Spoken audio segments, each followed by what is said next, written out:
આપણે જીવ્યા ક્યારે? અંત સમયે તમને જો વિચાર કહું તો છેલ્લી ઘડીએ તમને કોઈ કહેશે કે તમારા સારી ક્ષણોને યાદ કરી લો, તો તમારી પાસે એટલી ક્ષણો કે છેલ્લી ઘડીએ જે યાદ કરીને તમને આનંદ આવે. કારણ કે જેની પાસે આ ક્ષણો વધારે એનું જીવન સફળ. તમને જો કોઈ એમ કહેવામાં આવશે કે તમારી પાસે છેલ્લે 2 મિનિટ રહી છે, જીવનમાં જે સારી ક્ષણો હતી એને યાદ કરી લો, તો શું તમને એવી 10 ક્ષણો પણ યાદ છે કે છેલ્લી ક્ષણે એ યાદ કરીને તમને એમ લાગે કે હું અમુક ક્ષણો તો જીવ્યો હતો, હું કંઈક જીવ્યો છું? નહીં તો જીવન કોને આપણે કહીશું? ઉઠ્યા, જાગ્યા, ઓફિસે ગયા, ઘરનું કામ કર્યું, આ કર્યું, આ રાતના ટીવી સિરિયલ જોઈને સૂઈ ગયા. આપણે જીવ્યા ક્યારે? કઈ ક્ષણોને જીવન કહીશું? તો જીવન એ યાદો છે. યાદો જ જીવન છે. કારણ કે તમે જૂની યાદોને યાદ કરી તમારા જીવનને વાગળો છો. વિચારો તો સમય બદલાય છે. દરેક સમયે જીવનની દરેક અવસ્થામાં માણસના વિચારો બદલાય. એ નાનું બાળક હોય અને જે ઢીંગલીથી ગાડીથી આપણે રમતા હોઈએ અને યુવાન થઈએ ત્યારે એ ગાડી જોઈને હસવું આવે, એ ઢીંગલી જોઈને હસવું આવે. મને આમાં મજા આવતી હતી, અરે આમાં શું રમતો હતો, આમાં શું ઇન્ટરેસ્ટ હતો. પણ નાના હતા તો એક ક્ષણ માટે કોઈ લઈ લે તોય આપણે રડવા લાગતા. એ બાલ્ય અવસ્થાની સમજણ હતી. યુવાનીની સમજણ આવે ત્યારે દુનિયા જુદી લાગે, વિચારો જુદા લાગે, દ્રષ્ટિકોણ જુદો હોય. માણસ 50 વર્ષનો થાય ત્યારે જવાબદારીઓ સાથે રહે, દ્રષ્ટિકોણ બદલાય, મૂલ્યો બદલાય જીવનના. યુવાન પોતે હતો ને મમ્મી પપ્પા ખીજાતા હતા અને ત્યારે જરાય મા બાપ ગમતા નતા, એ બધા કામ એ શરૂ કરી ચૂક્યો હોય 50 વર્ષ. એ જ બધી વાતોમાં એના દીકરાને વળવાનું શરૂ કરી દીધું હોય અને ત્યારે સમજાય કે ના, એ સાચું કહેતા હતા. માણસની તકલીફ એ છે કે એને સમજણ થોડી મોડી જ આવતી હોય છે. માણસને સંજોગો વીતી ગયા પછી સમજણ આવતી હોય છે, એ ક્ષણો જતી રહે પછી. સમય માણસની વિચારધારાઓ બદલાય. એકવાર કેટલાક મિત્રો હતા અને કોલેજમાંથી છૂટા પડ્યા, 2-4 વર્ષ થયા, 30 વર્ષના બધા થઈ ગયા. એટલે એમને થયું કે આપણે ગેટ ટુગેધર કરીએ, રિયુનિયન જેને કહેવાય, કે પાછા ભેગા મળીએ, આ જૂની વાતોને, કોલેજના દિવસોને યાદ કરીએ અને ક્યાંક જૂના દિવસોને યાદ કરીશું, તો ભેગા થઈ એક જગ્યાએ. તો બધાએ વાત કરી, પણ ક્યાં ભેગા થઈશું? તો એકે કહ્યું કે પેલું લેક વ્યૂ રેસ્ટોરન્ટ છે ને, એ સારું છે, ત્યાંનું ખાવા પીવાનું, મ્યુઝિક ને બધું સારું છે, મજા કરીશું, યુવાનો છીએ આપણે બધા. અને બધાએ ભેગા થયા, નક્કી કર્યું, આ ભેગા થઈ ગયા, મજા આવી કે મ્યુઝિક ને બધું સરસ છે, બધા યંગ ક્રાઉડ આવે છે એટલે ત્યાં આપણને મજા આવશે. ભેગા થયા, છૂટા પડ્યા, જૂની વાતોને યાદ કરી. વર્ષો વીત્યા, 50 વર્ષના થઈ ગયા. થયું કે આટલા વર્ષો વીતી ગયા, ચાલો ને પાછા ભેગા મળીએ. બધાને ઇન્ટરનેટ પર ઈમેલ કર્યા, કહ્યું કે ચાલો આપણે બધું રિયુનિયન કરીએ, જૂની વાતોને યાદ કરીશું. બીજાએ પૂછ્યું કે ભેગા ક્યાં થઈશું? કે પેલું લેકવ્યુ રેસ્ટોરન્ટ છે ને, એ સારું છે, ત્યાં ભોજન સારું હોય છે, જમવાનું સારું હોય છે, એટલા માટે બહુ તીખું નથી હોતું, 50 વર્ષ પછી બહુ પચે નહીં, એટલે તો સાદું ભોજન હોય, એટલે ત્યાં ભેગા થઈએ. એટલે ભેગા થયા, પાછા ભેગા થયા કે ચાલો ત્યાં ભેગા થયા. પછી છૂટા પડ્યા, જૂની વાતોને યાદ કરી, કરતા 70 વર્ષના થઈ ગયા. થયું કે હવે પાછા મળીશું કે નહીં, કોને ખબર. કે ભેગા થઈએ, પાછા જૂની વાતોને યાદ કરીએ. તો કે ક્યાં ભેગા થઈશું? કે પેલું લેકવ્યુ રેસ્ટોરન્ટ છે, એ સારું છે, ત્યાં લિફ્ટ છે, એટલે પગે ચડવાનો, દાદરા ચડવાનો વાંધો નહીં આવે, એટલા માટે. કારણ કે 70 વર્ષે બધાને ઘૂંટણની તકલીફ થઈ જાય, એટલે ત્યાં ભેગા થાય. જો ભેગા થાય છે એક જ જગ્યાએ, પણ ઉંમરે અવસ્થાએ ભેગા થવાના કારણો બદલાય છે, સંજોગો બદલાય, પરિસ્થિતિ જેવી થાય એવી વિચારધારા બદલાય. એમ માણસનું ઉંમરે સમજણ બદલાય અને એ ઉંમરે જે વાત સારી લાગે. હવે કોઈ નાનપણમાં નાનકડો 10 વર્ષનો છોકરો બહુ સમજદારીની વાત કરતો હોય તો આપણને ચિંતા થઈ જાય. એ તો એ ઉંમરે જ શોભે એ વાત. ભગવાન સમજાવે છે કે આ જે પ્રક્રિયાને સમજતો નથી અને કેવલ પોતાના માટે જ જીવનને સમાપ્ત કરી નાખે છે, એને જીવનને ખોયું છે. એમ કહેતા આગળ 20મા શ્લોકમાં પ્રભુ બોલ્યા.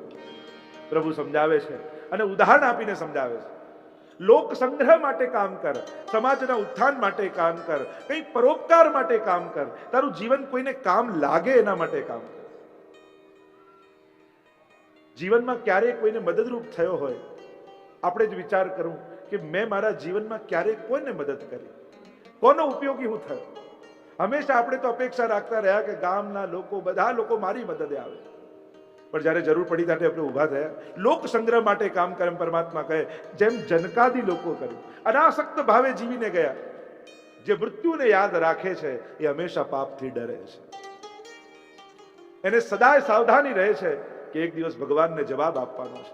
ધનાની ભૂમૌ પસ્વશ્ચ ગોષ્ઠે ભાર્યા ગુરુદ્વારી જના સ્મશાને દેહ ચિતાયામ પરલોક માર્ગે કર્માનુગોગચ્છતિ જીવ એક.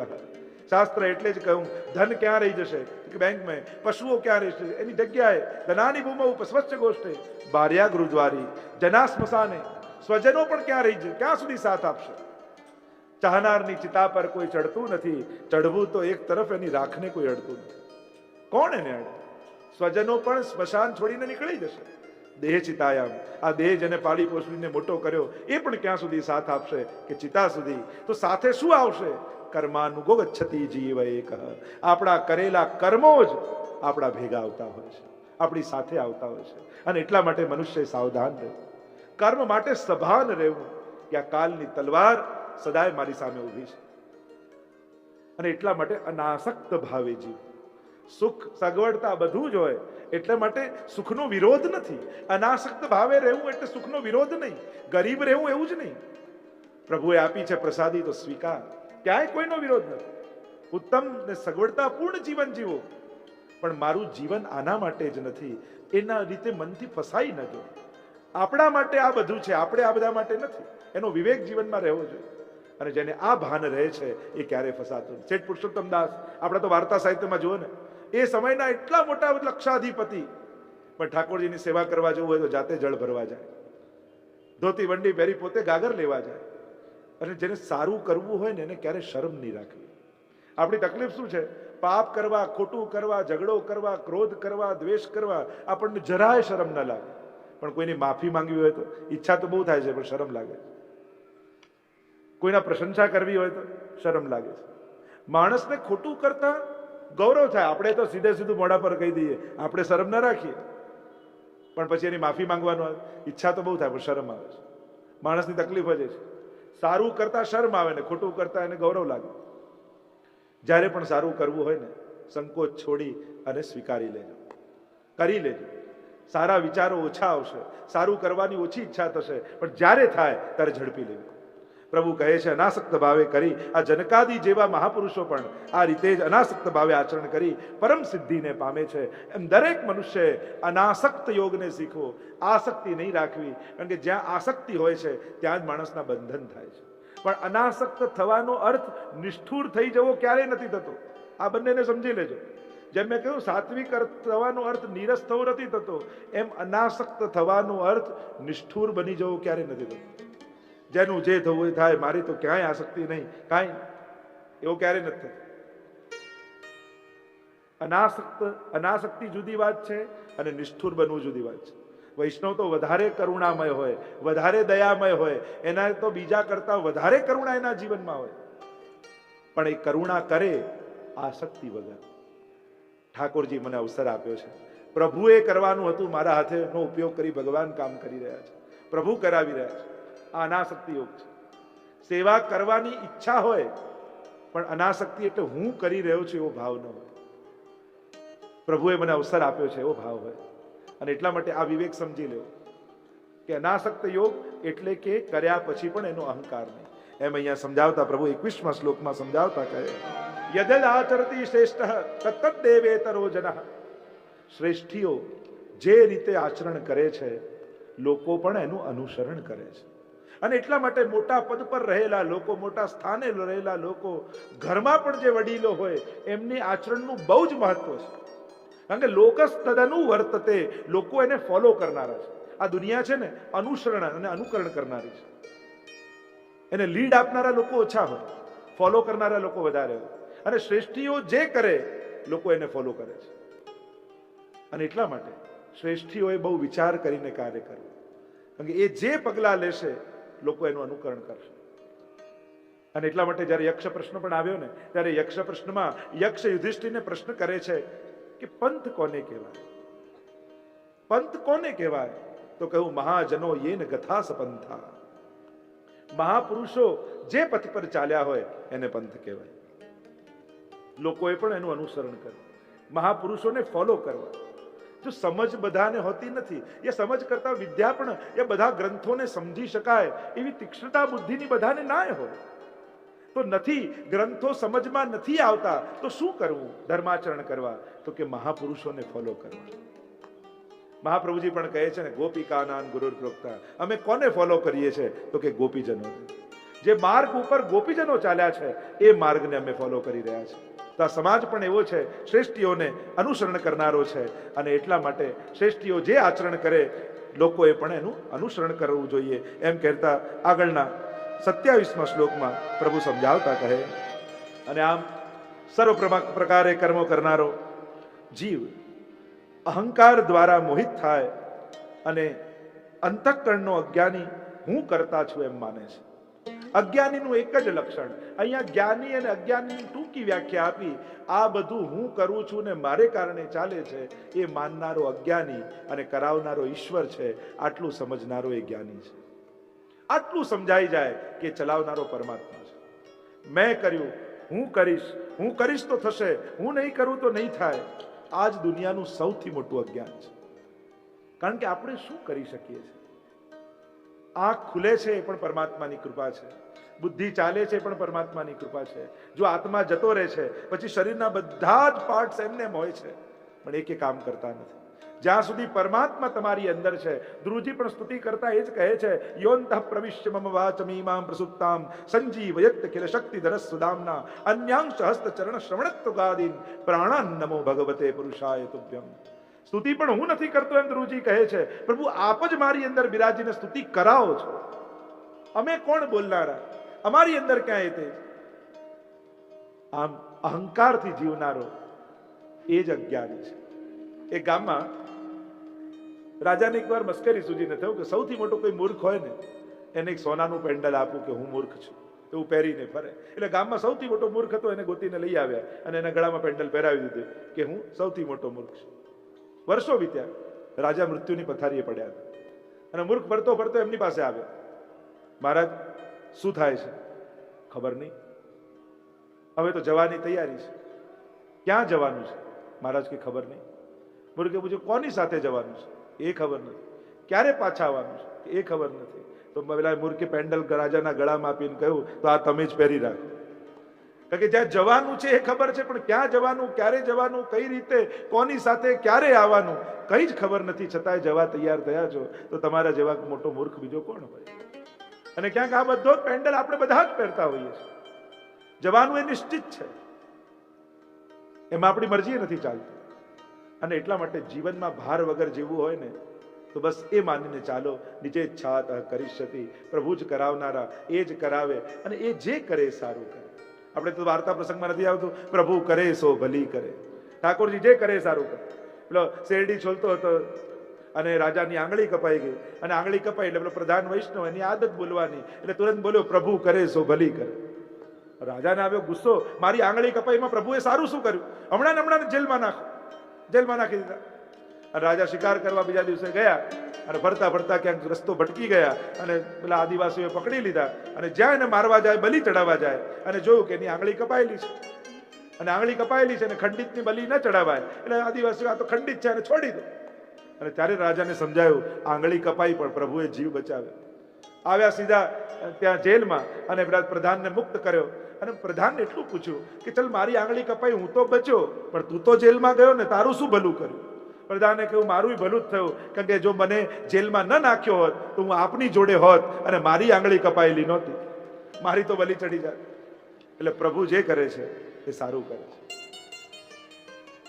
આ હું કરનારો વ્યક્તિ જે કરવાના કામ છે બધા ભૂલી જાય.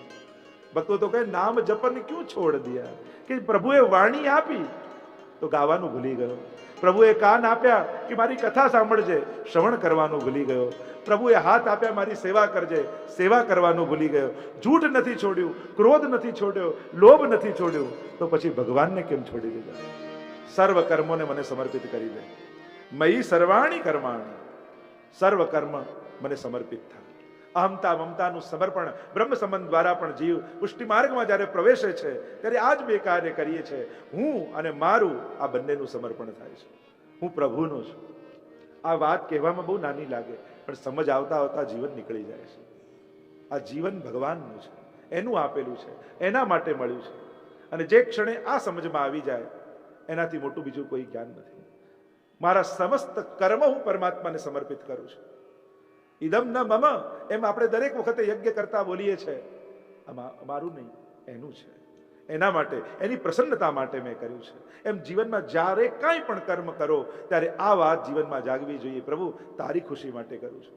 મહાપ્રભુજીએ પણ શરણાગતિના 6 પ્રકારમાં કહ્યું, અનુકૂલ સંકલ્પ, પ્રતિકૂલ વિસર્જન. પ્રભુને જે ગમે છે એ વસ્તુનો જીવનમાં સંકલ્પ કરતા જાઓ. પ્રતિકૂલ વિસર્જનમ, એને નથી ગમતું એને છોડવાનો પ્રયાસ કરો.